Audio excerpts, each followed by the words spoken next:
내가 택하였나니라는 말씀으로 은혜를 함께 나누고자 합니다. 성경은 한 번도 사람이 하나님을 먼저 믿기로 작정했다고 기록하고 있는 것이 없습니다. 하나님이 그 사람을 먼저 찾았다라고 성경은 기록하고 있습니다. 로마서 3장 11절에 보니까 깨닫는 자도 없고 하나님을 찾는 자도 없다고 얘기했어요. 이 땅 아래에서는 깨닫는 자가 없어요. 그리고 하나님을 찾는 자도 없다라고 분명하게 얘기하고 있어요. 눈에 보이는 것, 무엇을 먹을까, 무엇을 입을까, 무엇을 마실까, 어떻게 하면 남보다 더 위에 설까, 어떻게 하면 남에게서 사랑받고 존경받을까, 그런 것들만을 생각하며 살아가는 인생들이고, 그리고 그 인생의 끝에는 허무함이라는 정답이 있는 것을 알면서도 사람들은 그렇게 살아갑니다. 하나님이 오셔서 우리를 찾지 아니하시면 우리는 다 그와 같은 인생을 살다가 또 그렇게 사는 것이 당연한 것이라고 생각하는 그런 인생을 살게 되는 거예요. 하나님이 오셔서 우리에게 손을 내미시고 우리가 그 손을 잡을 때 비로소 거기에서 깨달음이 생기는 것이고 하나님을 찾게 되는 것이고 하나님을 찾은 곳에서 인생의 진정한 목적과 의미를 깨닫게 되는 그런 놀라운 축복을 체험하게 되는 것입니다. 우리는 창조 때의 아담으로부터 현재 우리에 이를 때까지 모든 믿는 자의 시작은 하나님의 부르심임을 기억해야 됩니다. 우리가 오늘 읽은 본문을 통해 우리가 어떤 사람인지를 알게 되는 것이죠. 우리가 부르심 받은 사람이라는 것을 비로소 깨닫게 되는 거예요. 근데 그 부르심의 시작이 뭐냐? 바로 예수 그리스도로부터 시작되었다라고 성경은 우리에게 얘기하고 있습니다. 너희가 나를 부른 것이 아니라 내가 먼저 너희를 불렀고 너희가 거기에 아멘으로 응답함으로써 이제 너의 새로운 삶이 시작되어졌다라고 예수님께서 우리에게 말씀하고 계십니다. 그리고 그곳에서 인생의 목적이 나오는 것이죠. 그리고 우리가 우리의 인생의 가정, 기도하는 것마다 응답받는다는 이 축복의 가정을 우리가 배우고 체험하게 되는 것을 오늘 성경을 통해서 발견하게 되는 것이죠. 우리는요, 하나님으로부터 택하심을 받아 세워진 사람들이라는 거예요. 우리는 세워져 있는 사람이에요. 세워졌다는 말은 뭡니까? 모든 사람들이 보도록 되어져 있다는 것이죠. 다른 사람들이 우리를 봅니다. 우리가 어떻게 살아가는지를 보고요. 우리가 무엇을 추구하고 있는지를 보는 겁니다. 교회를 다니는 사람이 예수를 믿는 사람이라고 착각하니까 사람들은 교회 다니는 사람들이 잘못하면 욕을 합니다. 그러나 교회를 다니는 사람과 예수를 믿는 사람은 달라요. 이때에도 예수님을 따르던 사람들은 수십만 명, 수백만 명이었어요. 수많은 무리가 예수님을 쫓았지만 예수님은 그 중에서 몇몇 사람들을 불러서 말씀하시는 거예요. 내가 너희를 택했다. 그리고 너희를 세웠다. 많은 사람들이 너희를 볼 거다. 너희는 다르게 살아야 된다. 너희는 다르게 말해야 된다. 너는 다르게 행동해야 된다라고 말하는 거예요. 그리고 그 가정이 바로 제자됨이라는 것이고 그 제자됨의 훈련을 통해서 그 사람들이 변해가는 모습을 발견하게 되는 거예요. 베드로부터 시작해서 12사도가 변해가는 것이죠. 그러다가 성령의 충만함을 받고 완벽하게 하나님의 사람으로서 변화하여서 삶의 의미와 삶의 목적이 달라지는 인생을 살게 되는 거예요. 그리고 그 과정에서 탈락하는 사람들이 생기는 것이죠. 심지어는 예수를 파는 가룟 유다 같은 사람들이 생기는 것이죠. 교회에 들어온 목적, 예수를 믿는 목적이 내가 예수님의 말씀에 예수님의 뜻에 순종하기 위해서 예수님을 믿는 것이 아니라 예수님을 내 뜻대로 이용하려고 했던 사람들이 결국 예수님을 판 것이고 예수님을 십자가에 못 박은 거지. 많은 사람들이 교회에 들어오면서 자신의 개인적인 욕망과 개인적인 욕심과 개인적인 생각들을 가지고 들어옵니다. 들어와서 예수님 앞에서 예수님을 만나 그것이 깨어지고 부서지면서 우리의 욕망들이 내려놓게 되고 우리의 욕심들을 내려놓게 되고 우리의 정욕들을 내려놓게 되면서 하나님의 말씀을 붙잡고 말씀에 순종하는 사람으로서 변화된다면 그 사람이 제자요. 그 사람이 하나님의 열매를 맺는 사람들이 되는 것이고 마침내 그가 기도하는 것마다 응답을 받는 축복의 사람이 되는 것이지만 그것을 내려놓지 못하고 그것을 끝까지 붙잡고 예수님을 설득시키려고 하고 예수님을 설득하려고 하고 예수님을 끌어내리려고 하는 사람들 그런 사람들이 있어서 나중에는 뭐라고 하냐 아유 교회 다녀봐야 소용없어요. 예수 믿어봐야 소용없어요. 왜 소용이 없습니까? 내 뜻대로 안 된다는 거예요. 우리가 하나님 되려고 했기 때문에 우리가 지금 이 땅에서 이와 같은 삶을 살고 있는데 교회에 들어와서조차도 자기가 하나님 되려고 하니까 예수님을 설득하고 하나님을 협박하고 하나님 협박하잖아요. 이거 안 하면 나 교회 안 나오겠다. 이거 안 하면 나 당신 안 믿겠다. 교회는 제자됨을 배우는 곳입니다. 제자됨을 배운다는 것은요. 내가 스승의 뜻에 내 자신을 변화시키는 거예요. 스승이 원하는 대로 내가 변화되는 거예요. 스승이 요구하는 대로 내가 변화되는 거예요. 그게 제자됨이에요. 교회가 그렇게 될 때, 교회가 그런 장소가 되고 우리가 그런 사람이 될 때 우리의 인생이 참으로 복 있는 인생이 되는 것이고 참으로 넘치는 축복 가운데 거하는 인생이 되는 줄로 믿습니다. 그리고 그 부르심의 목적은요, 이 땅에 예수 그리스도의 사랑을 드러내기 위해서라고 얘기하고 있습니다. 오늘 얘기하잖아요. 열매가 뭐냐? 사랑이에요, 사랑. 우리가 예수 믿는 이유가 뭐냐? 예수님이 우리를 부르신 이유가 뭐냐? 이 땅에 사랑을 전하라고, 하나님의 사랑을 전하라고 우리를 세운 거예요. 근데 입으로는 사랑을 전하지만 우리가 사랑을 행하지 못하면 우리는 위선자고 바리새인이 되는 것이죠. 바리새인도 전도했어요. 땅끝까지 가서 전도했어요. 그리고 데리고 와서는 어떤 사람을 만드냐? 더 악한 자를 만들었다는 거예요. 성도 여러분, 우리의 구원의 근거는요, 하나님의 사랑입니다. 그래서 우리가 하나님의 사랑을 전하는 거예요. 하나님 당신을 사랑하십니다. 당신의 죄와 가난과 질병과 저주를 짊어지시려고 우리 예수님을 보내셨습니다. 누구든지 하나님의 사랑 가운데 오면 이 땅의 허무함과 이 땅의 비참함과 이 땅의 눈물과 이 땅의 마지막에 그 우리를 억누르고 있는 죽음의 그 공포로부터 자유하게 되어서 그 축복을 체험하게 되는 사람이 된다라고 우리가 지금 선포하고 있는 거예요. 우리의 행위나 우리의 율법이나 우리의 어떠함에 달려있는 것이 아니라고 선포하는 거예요. 모세가 40세에 자기 힘으로 애굽 사람 한 사람을 죽이는 일을 했습니다. 80세 되어서 아무것도 할 수 없는 노인이 되었을 때 하나님의 영이 그에게 임하고 하나님의 능력이 그에게 임하니까 40세의 그 강건한 체력으로 할 수 없었던 이스라엘 민족을 구원하는 놀라운 역사를 모세가 일으키게 되는 것을 발견하게 되는 겁니다. 그렇기 때문에 우리의 구원은 언제나 확고하고 흔들리지 않는 반석 위에 세워진 거예요. 우리에게 달려있지 않아요. 구원이 하나님께 달려있어요. 그렇기 때문에 우리는 분명한 구원의 확신을 가지고 살아가는 사람이 되는 거예요. 누구도 우리의 구원을 흔들 수 없고 빼앗을 수 없으며 의심하게 할 수가 없는 거예요. 오직 이 사실, 하나님이 우리를 향하신 사랑을 알지 못하는 사람만이, 믿지 못하는 사람만이 언제나 내가 구원받았나를 의심하며 근심하며 사는 사람이 되는 것입니다. 왜 구원을 의심합니까? 왜 구원을 불안해합니까? 간단한 거예요. 하나님의 사랑을 믿지 못하니까. 구원을 어디에 두냐? 나에게 두는 거예요. 내가 선한 일을 하면 구원받은 것 같고, 내가 좀 그 구제를 좀 하고 나면 내가 구원받은 사람 같고, 나를 보는 거예요. 우리 구원의 확실성은요, 하나님의 사랑에 있어요. 그리고 그 하나님의 사랑의 확증이 바로 예수 그리스도라는 거예요. 사랑은 여기 있으니 우리가 먼저 그를 사랑한 것이 아니요, 그가 우리를 먼저 사랑하사 우리 주 예수 그리스도를 십자가에 내어주셨다는 것이 성경이 우리에게 계속해서 강조하고 있는 부분이에요.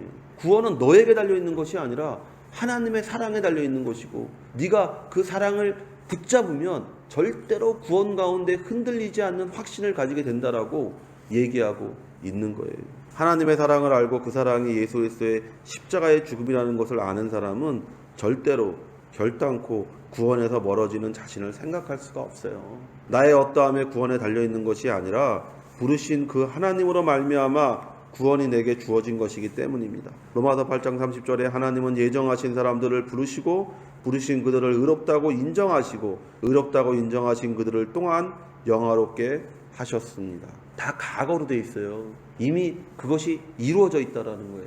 우리는 이미 영화롭게 되었다라는 거예요. 아니, 우리 눈에 안 보이는데요? 그렇죠. 육체를 입고 있는 한 우리가 끊임없이 유혹과 시험 가운데 있죠. 그것과 싸워 이기면서 우리가 우리의 더러운 부분들, 우리의 추잡한 부분들, 우리의 모자란 부분들을 깨어지고 채워지고 충만하게 되어지는 그런 역사를 체험하며 우리가 나아가는 것이죠. 그리고 마침내 하나님 앞에 이르렀을 때 여기 성경에 얘기한 것처럼 우리가 영화로운 몸으로 하나님 앞에 서게 되는 것을 발견하게 되는 것이죠. 그때 가서 우리가 영화롭게 되는 것이 아니라 우리가 이미 영화로운데 금강석이 있잖아요. 불의 연단을 통과하면서 쓸데없는 것들이 다 사라지고 순수한 그 100%의 금이 남는 것처럼 우리가 이 세상을 살아가면서 우리가 여러 가지 환난과 연단과 고통과 눈물과 아픔을 겪으면서 그것에서 우리가 말씀을 붙잡고 믿음 가운데 흔들리지 않으면 우리 가운데 있는 잔치거기들이 사라지면서 순수한 금이 나오는 것처럼 연단된 곳에서 우리의 놀라운 소망을 가진 영화로운 사람으로서 우리가 드러나게 되는 역사를 체험하게 되는 거예요. 그것을 위해서 우리가 지금 이 땅에서 살아가고 있는 것이고, 그것을 위해서 하나님께서 우리에게 시험을 허락하신 것이고, 그것을 위해서 하나님께서 마귀를 멸하실 수 있지만 우리 가운데 두사 우리로 유혹을 겪고, 그 유혹을 믿음으로 이기고, 말씀으로 이기고, 삶에서 이기고, 그래서 믿지 않는 자들과 또 이 땅에 있는 우리를 보고 있는 모든 천사들 앞에서 하나님의 영광을 올려드리는 모습을 목도하게 하려고 하고 있다는 것을 절대로 잊으면 안 될 줄로 믿습니다. 성도 여러분, 언제나 부르시면 먼저 찾아오고 찾고 기다리는 하나님을 보게 됩니다. 그리고 그런 우리를 구원하기 위해 올바른 길로 인도하기 위해 하나님은 그의 아들 예수 그리스도를 십자가에 내어주셨습니다. 이것을 잊는 순간 우리는 하나님의 부르심에 대한 목적도 잃어버리게 되는 거예요. 우리가 구원받은 사람, 구원에 대한 흔들림, 구원의 확신에 대한 흔들림, 구원의 확신에 대한 그 불안함을 갖는 순간에 우리는 우리 인생의 목적도 잃어버리는 거예요. 우리는요, 잃어버린 바 되었다가 찾아진 사람들입니다. 지금 세상에 살고 있는 사람들의 심정을 알고 있습니다. 그들은 자신들이 지금 어떤 상태에 있는지를 잘 모릅니다. 여전히 아버지의 것으로 흥청망청 쓰고 있어요. 하나님이 자신에게 준 거를 탕자처럼 흥청망청 쓰고 있는 거예요. 그리고 마치 자기가 잘나서 이것을 가진 것처럼, 자기가 무슨 천부적인 재능을 가지고 있어서 이런 걸 갖는 것처럼. 사람들이 나한테 물어봐요. 천재가 있습니까? 천재 없어요. 사람들이 나한테 그래. 왜 천재가 없냐고. 아니, 성경에 아담과 하와의 똑같은 유전자에서 똑같은 사람들이 나왔는데 어떻게 똑같은 유전자를 가지고 있는데 어떤 사람은 천재고 어떤 사람은 바보고 그렇게 나올 수 있냔 말이에요. 똑같은 사람의 한 혈통에서 나온 거예요. 단지 어떤 사람이 더 그 분야의 흥미를 가지고 그것을 더 깊이 파서 그 사람이 그 분야의 전문가가 되는 것이고, 그 분야에서 천재처럼 보이는 모습을 보이는 것이지, 다 똑같아요, 사람은. 그런데 하나님이 그렇게 주신 걸 가지고 마치 자기가 잘나서, 마치 자기가 똑똑해서, 마치 자기의 능력으로 이 모든 것을 얻은 것처럼. 그러니까 거기에 타락이 있고, 거기에 교만이 있고, 거기에서 하나님을 멸시하는 어리석은 자들이 나오는 것이죠. 그들을 부러워하는 마음이 조금이라도 여러분 가운데 있다면 여러분은 아직 찾아진 사람이 아니에요. 여러분은 하나님의 부르심의 목적을 알지 못하는 거예요. 그들을 보면서 야, 저 사람은 왜 이렇게 잘 사냐, 저 사람은 왜 이렇게 머리가 좋냐, 왜 이렇게 멍청하냐 하는 이런 자기 비하나 자기 절망이나 자기 혐오나 이런 것들을 갖는 사람이라면 여러분은 하나님의 구원이 무엇인지를 알지 못하는 것이고, 하나님의 부르심이 무엇인지 알지 못하는 것이고, 하나님의 부르심의 목적을 잃어버린 거예요. 여러분은 애굽에서 나왔지만 애굽을 그리워하는 출애굽한 이스라엘 사람들입니다. 두 가지 꼭 기억해야 되는 것을 잃어버렸다는 거예요. 그곳에서의 노예 생활을 잊어버렸다는 거예요. 힘든 억압의 삶을 잊어버려요. 이 세상에서 살아가면서 받는 여러 가지 것들을 잃어버리는 거예요. 이스라엘 민족은 광야에 이르러서 광야에서 고통받습니다. 예수 믿고 교회 나오면요, 예수 믿고 교회에 나오는 것 때문에 고통받는 게 있어요. 근데 사람들은 그래. 예수 안 믿는 게 더 나았을 거라고. 예수 안 믿었으면 여러분 애굽 땅에서 겪었던 그 모든 고통을 겪어야 돼요. 먹고 살기 위해서 정말 크게 남에게 억압받는 그런 삶을 살아야 돼요. 그리고 그들이 이르러야 할 젖과 꿀이 흐르는 땅을 잃어버리는 거예요. 뭐예요? 목적을 잃어버리는 거예요. 사람이 인생의 목적을 잃어버리면 그곳에 남는 거는요, 아무것도 없어요. 그래서 젊을 때는 혈기왕성해서 목적이 있잖아요. 야, 잘 살아보자. 야, 남보다 위에 있어보자. 남보다 어떻게 해보자. 그러고 나서 60, 70 되고 정말 체력이 무력해지고 아무것도 할 수 없을 때 그곳에서 흘러들어오는 것이 뭡니까? 허무라고 성경이 얘기하는 거예요. 그래서 그걸 잃어버리기 위해서 맨날 텔레비 틀어놓고 텔레비나 보고 앉아있는 거예요. 주위 사람들을 둘러보면서 뭐 나만 그런 게 아니라 모든 사람들이 다 저렇구만. 사람은 다 그렇구만. 아니요. 그렇지 않은 사람도 있습니다. 예수 믿고 소망을 가지고 천국에 대한 기대감으로 하루하루를 늙어가는 사람이 있습니다. 주님 오실 날을 기다리며 하루하루를 살아가고 있는 사람이 있습니다. 예수님이 이 땅에 오실 때 절망이었어요. 그 땅은 굉장한 절망이었어요. 로마가 그 땅을 지배하고 있었고, 그곳에서 무엇이 있었습니까? 헤롯이라는 에돔 사람이 다스리는, 이스라엘을 다스리는 이 말도 안 되는 이런 세상에 예수님이 오셨어요. 사람들은 얘기합니다. 그때 너무 어두운 곳이었어요. 그러나 성경의 누가복음을 보면 그 성전에 두 사람이 있었어요. 구세주를 기다리는 두 사람이 있었어요. 그 어둠의 때에 모든 사람은 절망이라고 말하는 그때 단 한 사람은 희망을 가지고 구세주를 기다리며 살고 있던 여자가 있었다니까요. 성전에. 사람들이 볼 때 그 여자 얼마나 불쌍한 여자입니까? 청산가부가 되어가지고 고작 하는 게 맨날 성전에 가서 기도하는 일. 사람들이 볼 때 참 저 사람 되게 세상 사람들이 볼 때 얼마나 무가치한 사람이에요. 뭐 할 게 없어서 맨날 성전에 가서 저러고 있냐고 했을 거 아니에요.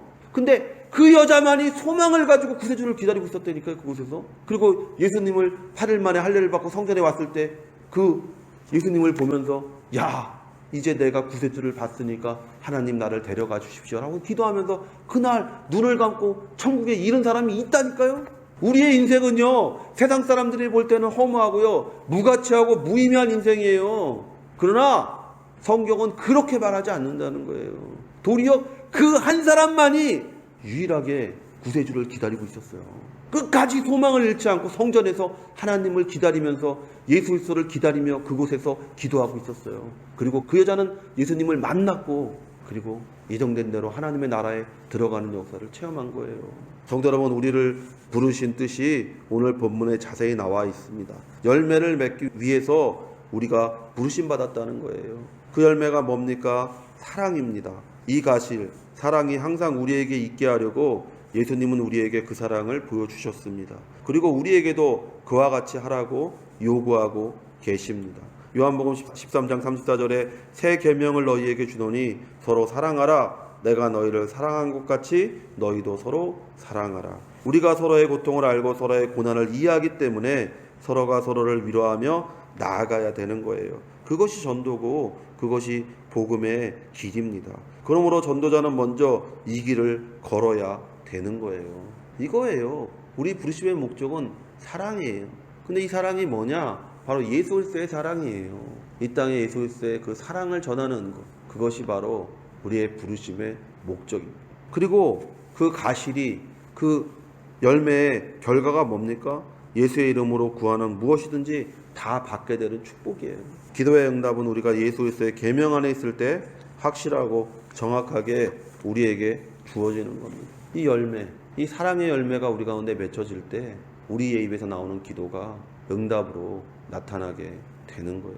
예수님께서 오늘 분명하게 말씀하십니다. 너희가 내 이름으로 구하는 것은 무엇이든지 얻어지게 하려고 내가 너희를 불렀다는 거예요. 무엇을 위해 기도하십니까? 사랑이 맺혀지길 위해서 기도해야 되는 것이죠. 하나님, 내가 사랑이 맺혀져야 될 뿐만이 아니라 이 땅에 믿지 않는 자들에게 그리스도의 사랑이 느껴지고 전파될 수 있도록 우리가 우리의 물질과 우리의 몸과 우리의 기도와 우리의 모든 것들을 거기에 내어놓을 때 그곳에서 참으로 기도 응답의 축복의 역사가 나타나게 되는 줄로 믿습니다.